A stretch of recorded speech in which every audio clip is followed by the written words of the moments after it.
ഇന്നൊരു ഞായറാഴ്ചയാണ് കേട്ടോ. ഞാൻ ആദ്യമായിട്ടാണ് ഒരു ബീഫ് കറി ഒറ്റയ്ക്ക് വയ്ക്കണത്. പിന്നെ അമ്മയ്ക്കാണെങ്കിൽ ഇന്ന് പണിയുണ്ട്. അപ്പോൾ അമ്മ ചോറൊക്കെ വെച്ചിട്ടുണ്ട്. അപ്പോൾ എന്നോടാണ് കൂട്ടാൻ വയ്ക്കാൻ പറഞ്ഞിരുന്നത്. അങ്ങനെ അമ്മേനെ പണി സ്ഥലത്താക്കി പറഞ്ഞ വഴിക്ക് ഞാൻ ബീഫും സാധനങ്ങളൊക്കെ മേടിച്ചു. ഇതാണ് നമ്മൾ മേടിച്ച ബീഫ് ഇവിടെ. 1 കിലോ ബീഫൊക്കെ മേടിച്ചിട്ടുള്ളൂ. ബീഫിൻ്റെ ഒപ്പം നമ്മളിന്ന് കായായിട്ട് ഇടണം. പിന്നെ ഇതിലാണെങ്കിൽ വലിയ വലിയ പീസുകളാണ്. അതൊക്കെ അങ്ങനെ കട്ട് ചെയ്ത് പിന്നെ ഞാൻ ഒരു 4-5 വെള്ളത്തിലേക്ക് ഞാൻ കഴുകിയിട്ടുണ്ട്. ഇതാണെങ്കിൽ പിന്നെ കഴുകുമ്പോൾ ഈ ചോര വെള്ളം പോലെ വരും. ഞാൻ നല്ല രീതിയിൽ അങ്ങനെ കഴുകി. ഞാൻ നേരത്തെ പറഞ്ഞ പോലെ തന്നെ എനിക്കിത് ഇങ്ങനെ വെക്കാറിയില്ല. ഞാൻ ആദ്യമായിട്ടാണ് വെക്കുന്നത്. അപ്പോൾ ഞാൻ ചേച്ചീനെ വിളിച്ചിട്ടുണ്ടായിരുന്നു. എന്നിട്ട് ഇത് എങ്ങനെയാണ് വെക്കേണ്ടത്, എത്ര വിസിൽ വേണം എന്നൊക്കെ പറഞ്ഞിട്ടുണ്ട്. അപ്പോൾ ചേച്ചി പറഞ്ഞ രീതിയിലാണ് ഇപ്പോൾ ഞാൻ ചെയ്യണത്. ഞങ്ങളാണ് ഇന്നലെ ഇരിഞ്ഞാലക്കുട പള്ളി പെരുന്നാളിൽ പോയിട്ട് വന്നത്. അപ്പോൾ കിടക്കുമ്പോൾ തന്നെ ഒരു 4 മണിയൊക്കെ ആയിരുന്നു. അപ്പോൾ നല്ലൊരു ഉറക്കക്ഷീണുണ്ട്. അതിൻ്റെ ഇടയിലാണ് ഇത് ചെയ്യണത്. ഇതിലെനിക്ക് സബോള അരിയാനായിട്ടാണ് കൂടുതൽ ഇഷ്ടം. സബോള അരിയുമ്പോൾ ഈ കണ്ണിൽ നിന്ന് വെള്ളം വരികയും സബോള അരിയാൻ എനിക്കിഷ്ടമാണ്. പിന്നെ ബീഫിൻ്റെ ഒപ്പം ഞങ്ങൾ ചേനൊക്കെ ഇട്ട് വയ്ക്കാറുണ്ട്. ചേന ഇട്ട് വയ്ക്കണതാണ് എനിക്ക് കൂടുതലിഷ്ടം. അങ്ങനെ സബോള കരിഞ്ഞ് കഴിഞ്ഞു. പിന്നെ ബാക്കിയുള്ള പച്ചമുളക്, ഇതിൽ പച്ചമുളക് എന്ന് പറയാനില്ല, മഞ്ഞയും ചുവപ്പാണ് കൂടുതൽ. അങ്ങനെ ഇഞ്ചി, പച്ചമുളക്, വെളുത്തുള്ളി അതൊക്കെ സെറ്റ് ചെയ്ത് വെച്ചിട്ടാണ്. പിന്നെ അടുത്ത പൊടികളാണ് മുളക് പൊടി, മഞ്ഞൾപ്പൊടി, മല്ലിപ്പൊടി, ഗരം മസാല. ഇതൊക്കെ ഞങ്ങൾ ചൂടാക്കിയിട്ടാണ് ഇടാം. അങ്ങനെ എല്ലാ പൊടികളൊക്കെ ചൂടാക്കി ബീഫിലേക്ക് ഇട്ടു. അതുപോലെ ഇഞ്ചിയും വെളുത്തുള്ളിയും ചതച്ചതും അതിലേക്ക് ഇട്ടു ഇടാം. പിന്നെ കുറച്ച് സബോളയും കൂടി വേണം.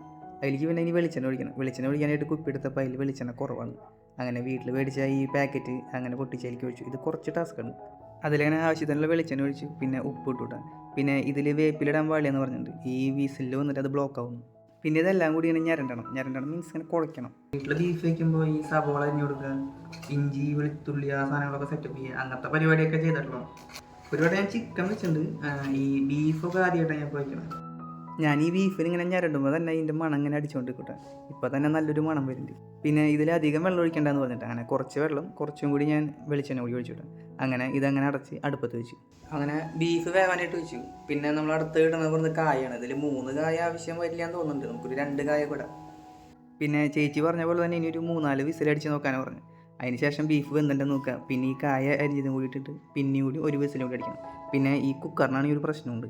ചില നേരത്തെ ഇതിന് വിസിലൊന്നും വരാറില്ല. അപ്പോൾ അതിങ്ങനെ ബ്ലോക്കായിട്ട് ഇങ്ങനെ നിൽക്കാറുണ്ട്. അപ്പോൾ അമ്മ അങ്ങനെ കത്തി കൊണ്ട് പൊന്തിക്കാറുണ്ട്. ആ രീതി ഞാൻ നോക്കേണ്ട വന്നില്ല. ഇത് നല്ല രീതിയിൽ തന്നെ വിസിലടിച്ച്. ഇനി ഇതൊന്ന് വെന്തോന്നൊന്ന് നോക്കാം. ഇത് വേവാണ്ട്.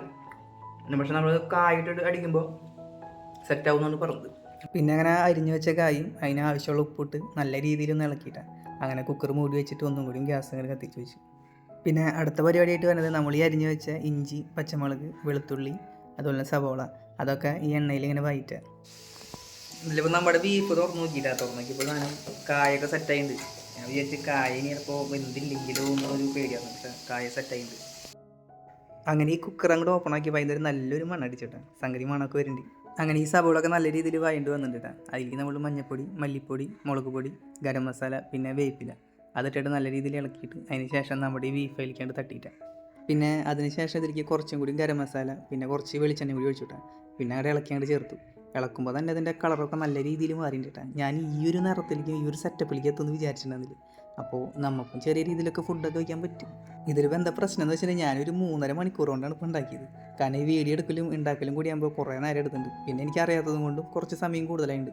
അങ്ങനെ ചോറും കറിയൊക്കെ എടുത്തിട്ട് അവിടെ കുഴച്ച് കൂട്ടി സംഗതി ഞാൻ വിചാരിച്ചേക്കാളും നല്ല രീതിയിൽ വന്നിട്ടുണ്ട്.